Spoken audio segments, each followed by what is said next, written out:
Hi, I'm Wes, the Explosion, and this is the Backlog. Last week's episode concentrated so much on one game that I didn't really have time to talk about anything else, so what did I miss? I got the OLED, so I could talk about that. I finished reading Sputnik Sweetheart by Haruki Murakami. It was alright, didn't grab me as much as his other works that I've read. I don't think my book reviews are really the selling point on these, so I'll probably just skip this and any others unless I need to pad time out or one is particularly interesting. Sora came out the following Monday as well, so anything else? Oh, Nintendo. Oh no, Nintendo, what did you do? Here's another Nintendo Switch Online video with more dislikes than likes with quite the ratio. Everyone and their mother has already talked about this, all explaining why this is a problem, so I'm only going to talk briefly about it. One, because I talked previously about it and said I was planning on picking up the expanded version of the service. Two, because I called myself a Nintendo shill in the last Backlog episode, so now here I can redeem myself. Let me start out by saying I'm not getting it. I have a family plan that I share with, I can't even remember how many people. If we split the bill, it wouldn't amount to much, but I've just been silently paying for it for the past few years without reminding anyone that they owe me money because it's affordable and my mom has paid for my Netflix for longer than that, so it seems fair. I don't want to pay $80 a year for 6 N64 games and some Genesis titles I could get in a collection on disc, especially since I'm probably the only one that would get much use out of it. Maybe if they expand the game offering going forward, I'll change my mind, but for now, no. I also have kinda mixed feelings about the whole Animal Crossing DLC thing.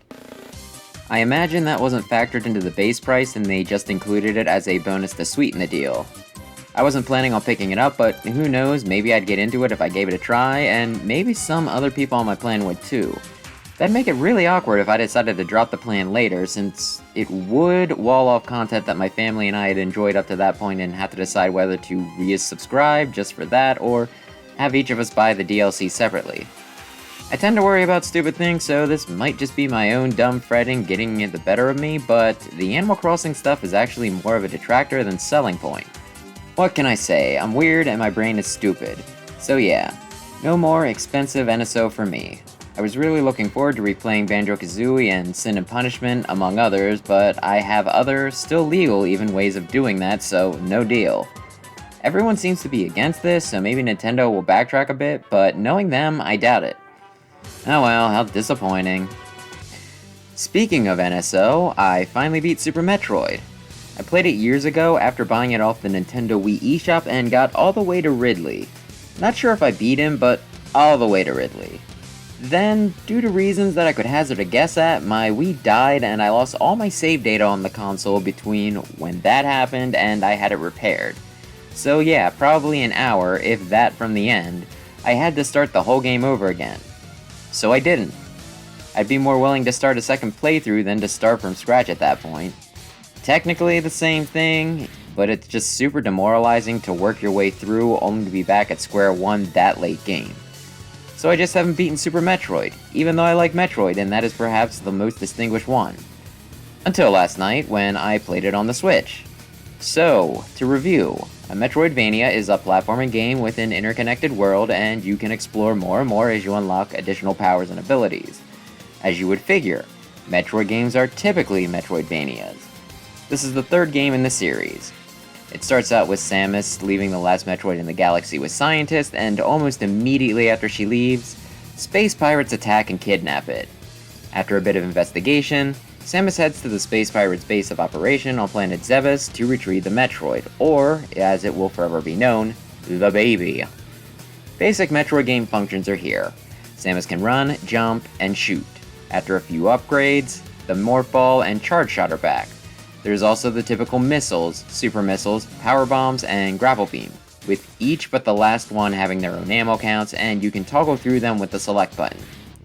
The game isn't super long, especially if you can, say, create suspend points or rewind flub jumps or grapple swings, maybe even use a walkthrough when stuck because you got all the way to Ridley before and you don't feel the need to prove yourself on this particular run. Given how massive some modern games are, even in this genre, the map for this one seems almost downright cute. I played the original Metroid, though not for long, just because of how hard it is to navigate, and despite having found a copy, I still haven't played the Game Boy's Metroid 2. Though with that tiny screen and limited graphics, I imagine it's rough. That's probably why that one in particular is so linear. This was probably the first time the Metroid team was able to really do what they wanted with the technology on hand, and the game is pretty solid. While the map isn't always crystal clear, it's not too bad to navigate, and if you had a basic idea of what to look for, you can make your way through. The SNES also has more buttons than the previous systems, so they can give Samus a good arsenal without having to figure out how to map it to just 3 buttons. It's easy to see why so many people love this game. I still had some issues myself, though. The first was just simply that I didn't have an instruction booklet. The first time I needed to look up a solution was due to not knowing the controls. When I got the missiles, I didn't know how to switch to that type of ammo. I pressed all the buttons, or at least I thought I did, and got nothing. After struggling for longer than I'd like to admit, I reset the game, picked up the missiles again, and noticed the word select in the text box. Then I remembered that the SNES controller had a select button, that it would be minus on my controller, and voila, I could toggle what weapon I was using. Then there was another time I couldn't get across some disintegrating blocks fast enough, looked up a walkthrough, and found out I had to run, which I didn't realize I could run. I assumed that running was tied to the turbo booster upgrade, and I guess that I could run didn't click when I was trying out the buttons, but yeah, an instruction booklet would have covered me there. Maybe I should look them up before doing any more NSO games. That complaint is totally on the format, not the game though. A personal gripe is just how floaty Samus's jumps are. I can easily just float by a platform that I wanted to land on. It's also kind of a pain to do the wall jump, and the space jump and screw attack also aren't that intuitive, though this could just be me. It just seems like sometimes it doesn't activate when I want it to, or just shuts off mid-jump, then other times turns on when I don't want it and takes out my footholds. A positive though is that the scan visor is neat. I forgot that this was in the game. Overall, I do like Super, but it doesn't have any nostalgia for me, so I'm not as in love with it as most people are. Fusion gets the nostalgia pass for me instead. I prefer the more modern games with the quality of life improvements. Movement feels smoother, some of the moves I said didn't click with me due in the newer titles, plus with graphical improvements, it's easier to tell what you're looking at and piece together where to investigate. These are mostly personal preferences though, and I really do think it's worth playing. If you have a Nintendo Switch Online, you can play it there even with the basic membership, so if you have one, there's no reason to not at least give it a try. A few additional notes on my playthrough. I did it all in one sitting because there seemed to be some issues with the save system due to me having 2 consoles linked to the same account, and I didn't want to have to start over yet again, so just all in one. I got 54% of the collectibles, saved the animals, beat it while missing the spring ball, or was it jump ball, and killed Dragon with the grapple exploit. And I had a ton of trouble with Ridley until I stopped listening to walkthroughs and gameplay videos and just used my charge shots instead of the super missile and power bombs, and I kicked his ass. Those are the highlights. Next, Sora came out. Actually did 2 gameplay videos of him in Smash earlier in the week. The first one has some pretty rough audio, the second one is not perfect, but is much less painful to listen to. My main impressions are there, but I can give a quick rundown here. First and foremost, I don't like playing him. He's just way too floaty. This might be a pattern. I just feel like I have less control when I'm left lazily making my way back to the ground. Besides that, his moveset isn't really one that clicks with me, and I have no love for Kingdom Hearts, so I have no desire to play him. Even in this video, I'm only playing against level 6 instead of a level 9 like I normally do. That's just how much he doesn't gel with me. That said, I don't hate that he's here. Especially after playing with a Kingdom Hearts fan, I know that the character and his inclusion mean a lot to people, and unless there's some sort of perceived harm, I'm not the type to try and ruin somebody else's fun. Plus, I've heard online that Fighters Pass 2 was originally only going to be 5 characters, but when Sora became possible, they extended it by 1. I can't really complain about getting another character in the game when the alternative would have been just plain nothing. And while I'm not a pro at the game, Sora doesn't feel broken. I I could be wrong, maybe MKLeo will pick it up and become unstoppable, maybe Mewtwo King will do a video explaining why his frame data makes him objectively the best, but as of right now, I don't think he'll throw the game off balance. I actually heard that the patch introducing him buffed a lot of lower tier characters, so the whole game might just get a big shakeup in a good way instead.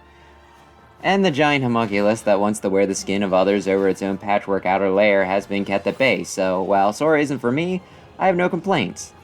The new costumes for the Miis are also kinda neat, and we're due a few balance patches at the very least, so Smash isn't completely over. The game's really special to me, so I'm trying to think up some extra videos I can do to honor it. Might be something basic like my top 10 picks for the next game, or where I hope the series goes going forward, but I might try to think up something unique. And then for my impressions of the Switch OLED. Since I played last week's game docked, I specifically played Super Metroid in handheld mode to test it out. The bigger screen is nice. I figured the visuals might not look too different because sometimes with older games, there's a ceiling on how good you can make them look, given the limitations from that time, but the colors did seem to pop more. I played the whole game in one sitting, as I said, and it did hold a charge the whole time, though I think the battery upgrade was something they started stealth dropping into the production of the regular Switch. The kickstand is nicer and adjustable, and some basic things on the system, like the dock and the power button, do look a bit sleeker, though that could just be me being bedazzled with the new aesthetic. It also has a port for an Ethernet cable, which is nicer than needing to buy one of the USB online adapters for the Switch. The big selling factor is going to be, of course, the screen improvements I mentioned. I'd say if you already have a Switch, you don't need to run out and pick this up, especially since quite a few people seem to think that just because this came out, it doesn't necessarily mean the Switch Pro won't happen. However, if you're picking up a Switch for the first time, I do think these improvements are worth an extra $50. Does this take me closer or further to the Nintendo shill thing? So that's this week. I did want to ask something before I close out though. I have a week off coming up, and I plan on doing my 24-hour gaming session for Extra Light during it. I'm wondering if there would be any interest in me streaming that, and if so, anything in particular that I should bother screening. I can record most TV consoles, and my list of stuff to play is on this end card here, most of it anyway. Since I'm doing the full 24 hours regardless of whether anyone's watching or not, I figured I'd ask, so let me know. For now though, thanks for watching, maybe subscribe if you enjoy this sort of thing, and perhaps I'll see you in the next episode.